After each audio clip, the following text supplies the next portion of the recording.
So we've talked about sun, and one of the other harbingers of summer is mosquitoes, of course. So I found this story in The Guardian this week. Catnip lotion as effective as DEET at repelling mosquitoes, study finds. That seems promising. I'm going to just, in general, I don't know that I trust The Guardian. In fact, I got to The Guardian from a different headline, which turns out not to be all that trustworthy, and we'll get there next in the next story. But scroll down a little bit. Let's make this a little bit bigger. Oops, wrong way. Researchers testing a cheap homegrown oil in Uganda found what cats knew all along. It worked as well as the artificial chemical used globally. Now I'm going to stop right there and say what cats knew all along. So, well, their argument is going to be that cats have an affinity for this stuff because it repels mosquitoes. That is the implied evolutionary argument. I don't think they have any idea that's what they're claiming. Really? Oh, it's certainly not in there. Oh, they're just being clever. Yeah, they're just being clever. Hey, look what cats do. Yeah.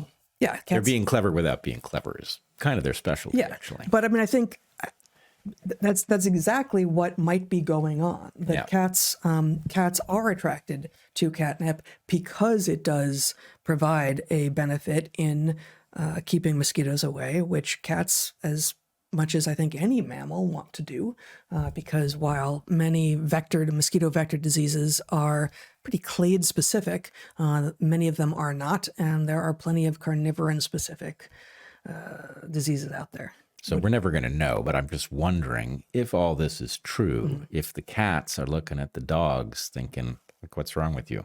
This is good stuff. Why aren't you into it? Yeah. Maybe the cats are like, you prefer DEET? Really? Yeah, really. So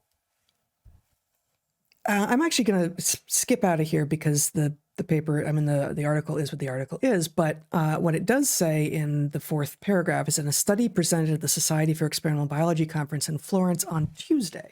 This is not a research paper yet. It is a talk that was presented at a conference yesterday as we're speaking right now. So I'm now going to go to that. If I can have my screen back here for a second. Go to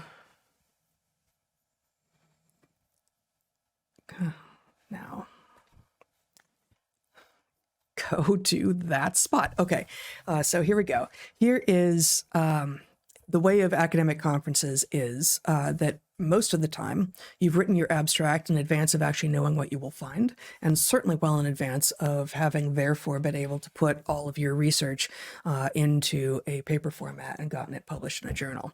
And so very often what happens at conferences is the leading edge of science, and sometimes it turns out not to be that much, and sometimes it is. So this is the Society for Experimental Biology, a conference that is happening right now in Florence. And yesterday, this paper was delivered. That is to say, there was a talk delivered at the conference called Developing a Nepetolactone-Based Mosquito Repellent to Reduce the Incidence of Malaria in Uganda, a Community Enterprise Model. It's got a bunch of authors on it, mostly from a combination of Cardiff University in Wales and a number of universities and institutes in Uganda, which is where the research was done. And here is the text of the actual abstract, which I will read. Volatile plant secondary metabolites have a range of biological functions, including insect attraction and repellents. The volatile iridoid monoterpene nepetolactone is primarily found in the essential oil of catnip, family Lamiaceae nepeta-cataria. Nepetolactone acts as a natural insect repellent. Now, they say that as if we already knew that, which I don't know if we already knew that, but they say it as if it's already known. Nepetolactone acts as a natural insect repellent and is highly effective at repelling mosquitoes, which are responsible for the transmission of malaria and other vector-borne diseases in sub-Saharan Africa. Obviously, not just in sub-Saharan Africa. Mosquito repellents represent one of the primary measures used to reduce the risk of malaria by reducing mosquito landing and biting events. However, nepetolactone has not been widely exploited as a mosquito repellent in malaria endemic regions such as Uganda. In our recent work, we evaluated the potential of a lotion containing catnip essential oil, comprising over 92% nepetolactone, locally produced using a community enterprise model for use as a mosquito repellent in eastern Uganda. Using the human landing catch method in field trials, together with laboratory experiments, we found that our repellent lotion was highly effective at preventing mosquito landing with performance equivalent to DEET. Wow. Yeah. Without melting your camera or pocket knife. Let me finish before the editorial. Our findings suggest that nipetolactone could be used as a natural, locally sourced, and effective alternative to synthetic commercial mosquito repellents, thereby representing a viable import substitution option for protection against mosquito-borne diseases in malaria endemic regions. So, obviously, we weren't in Florence to see the talk. This is all we have to go on.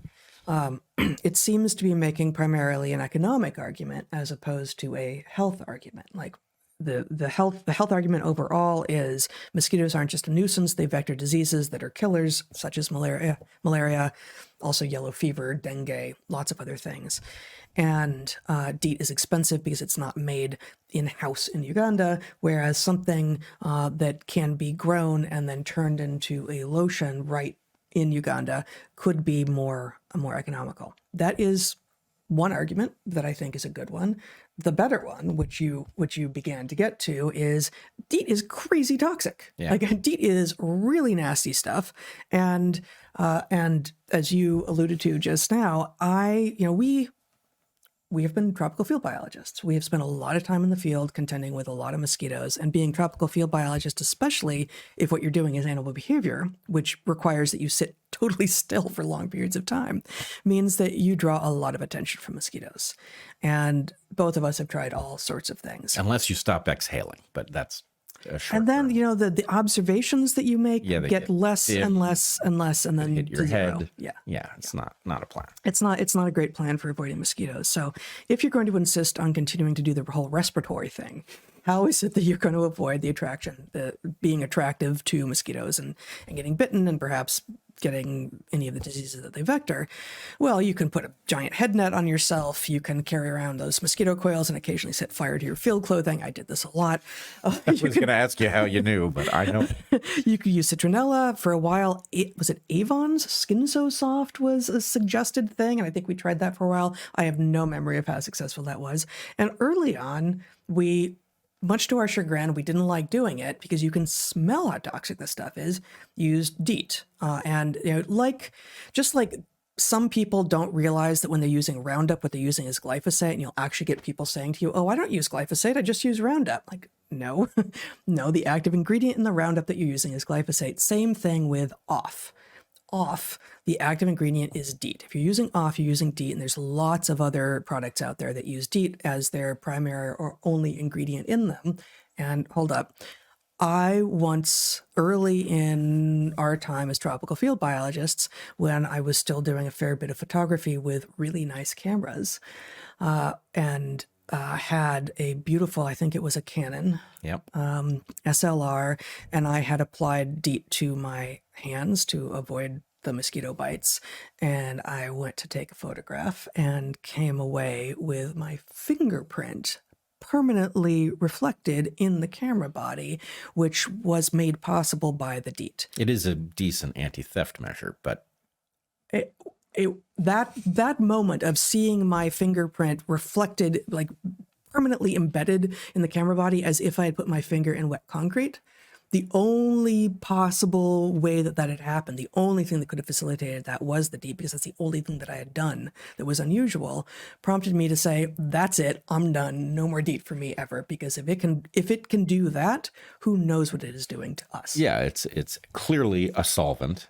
Clearly a solvent at Crosses the very skin. least. It's bad stuff. I would also point out in the case of off that we see a common failure in thinking about health, which is, as bad as DEET is to rub on as a liquid, the last thing you want to do is put it into tiny droplets in the air that you and others are breathing. And we see this with, spray on insect repellent. We see it with spray on sunscreen. All of these things, you're compounding the damage, because as vulnerable as you are putting the stuff on your skin where a lot of it crosses, you're even more vulnerable if you're breathing it in directly, where it's like in intimate contact with your blood itself. You are more vulnerable by potentially inhaling the aerosolized sunscreens and insect repellents, and you have now made your poor choice other people's problem as well, which is actually not your right to do, I would say. Like you perhaps can choose